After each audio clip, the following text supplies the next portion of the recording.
It definitely has not been a dull week in Rangers news, unfortunately. But Tony DeAngelo, Dunzo, placed on waivers, gets passed through waivers after an incident in after the game against Pittsburgh on what was it, Saturday?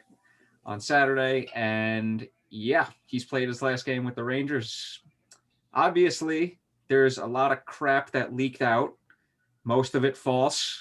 What is true was told, but what do you guys think? Give me your thoughts here. Woj, you want to start us off? We said Tony D and then Dunzo. I thought that was like an Italian jab. No. But anyway, That's just how I felt like saying it. Yeah. No, I was gonna say it's not because of politics, it's not what he tweets about because they don't give a shit. They don't care. Well, he it's also like any deactivated his Twitter. Well, yeah, they want him to stop being a nuisance, but they just because they know he's gonna get into some shit if he stays on there. So that's just to protect him. But I don't think he really ever said anything that bad on Twitter. I might just be biased, but no, recently I don't think he didn't. Oh yeah, but I don't think he's been a bad teammate. A lot of the guys do like him. I think he's just been frustrated with getting cut and not cut, benched because he couldn't deal with that. But I think it's just a bad moment for him, and he just kind of lost it and went off on Georgiev. Brendan? Yeah. I mean, just to add to that, Woj, to be honest with you, I really don't have any, I'm not mad that he went at Georgiev, to be honest. This is teammates. They're they lost the game. Obviously, he was frustrated, but when you learn more about it, and with that press conference with JD and Gordon, Gordon kind of told them, hey, listen, you have one last strike here, and that's it.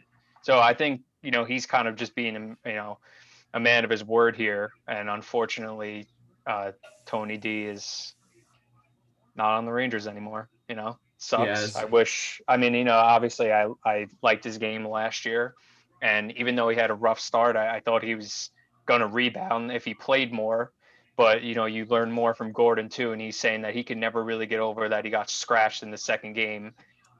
And I feel like right now, Quinn's kind of style too is he's kind of just playing who's better, and unfortunately that's kind of I feel like would happen here. I don't know. It sucks, but especially because we just signed him, and obviously that was he was one of our free agents in the offseason. That was and I think everybody kind of wanted to re-sign him, especially after the year he had last year. So to then re-sign him, which I thought we got him at a pretty good bargain. Thank God we only signed him for 2 years, I guess, in this case. But we'll see. Apparently, possible trade in the works, and hopefully he gets somewhere, can still play.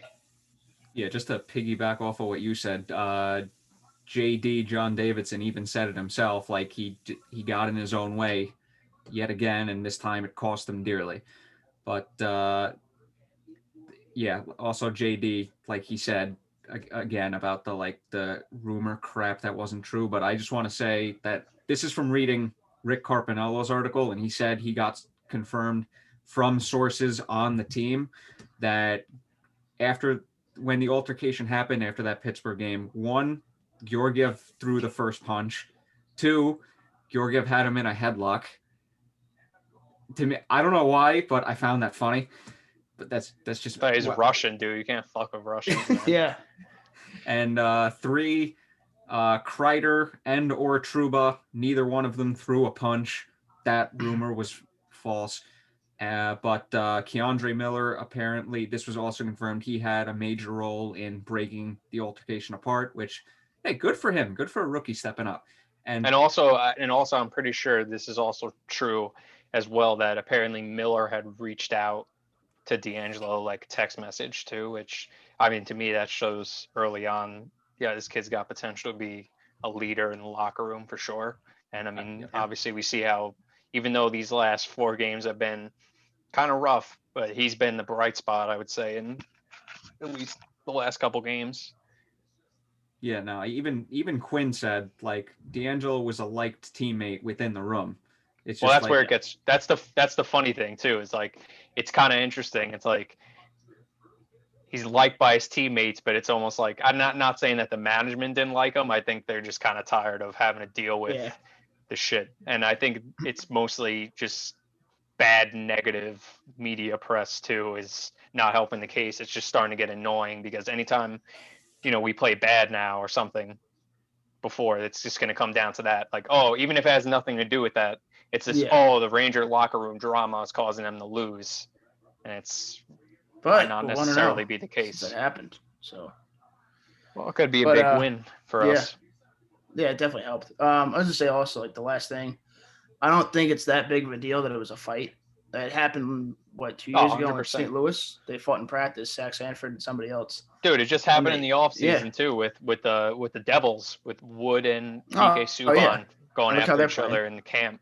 And exactly. And I think it could have been an interesting time. Like I almost wish we could have saw it play out just to see if they could have gotten through it, and it could have been possibly a positive thing for DeAngelo. Maybe you could have seen him grow up a little bit in this case, but I think the Rangers have just had enough of. And I I think think that's ultimately what it comes down to. I think Gordon's just being a man of his word at this point, even though he knows it might not necessarily be, the best move in terms of hockey for the club. But yeah. I think it's. I also do think a lot of it's blown out of proportion, or like it's just talked about so much within Rangers Twitter and stuff. I don't know if that has an effect, but I mean, he wasn't his last straw. But I don't think he was that that much of an issue within the room. I mean, they even said it. Everyone liked him on the team. So, but it had to happen at one point. It wasn't getting any better, and they really cut him based off of his play. And it's 7 games in, you haven't really done anything, or 10 games in, whatever it is, and you haven't done what you were supposed to do since last year. And that's it. Something needs to change. So. yeah, his point productions obviously hasn't been anywhere near the same. But I guess I would be kind of pissed too if I was getting scratched for Jack Johnson. Oh yeah, that's bad. after that year I had last year. Last thing we can move on, but they already said. I think Rick tweeted it that there's something a league-wide interest in Tony DeAngelo in a trade coming up in the next few days. Possibly. I just want to piggyback off of one thing Brendan said earlier. It's like, yeah, we signed him to that 2-year deal. I'm like, it kind of was a bargain. We signed it like he was coming off a 56-point season that got shortened by the pandemic. There was on ice value there. And to get him at the price we did for what he did last season, I mean, it's good value. Hey, look, if he goes to Columbus, Torts is going to whip him right into shape. Like you would hope. And to be honest with you too, is bullshit. You would hope so. And to be honest too, it's like it's hard to say like, oh yeah, like had we known, we could have just traded him. It's like obviously we didn't know this shit was going to happen. Obviously they would have traded him. Like they signed him at good value, hoping that he could bring what he brought last year. But I mean, he has been on multiple teams now at this point. So I guess, his past probably doesn't help his case either.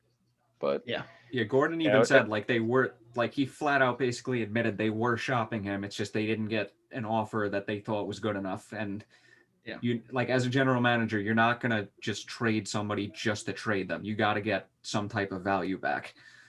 Yeah, I mean, if you're another GM now in this case trying to make a trade for DeAngelo, which is interesting because they could have just claimed him off of waivers for the value. So I guess my guess would be, oh, okay, maybe now they're going to try to make a trade and maybe they can get another piece or maybe the Rangers could possibly retain some of the salary, even though it's not a bad deal. But I think people are like, not at all. Other teams' GMs at this point are like, okay, well, the ball's kind of in our court. We have all the leverage in this trade situation because if we don't trade for him, the Rangers are just stuck with them. So we'll see what happens.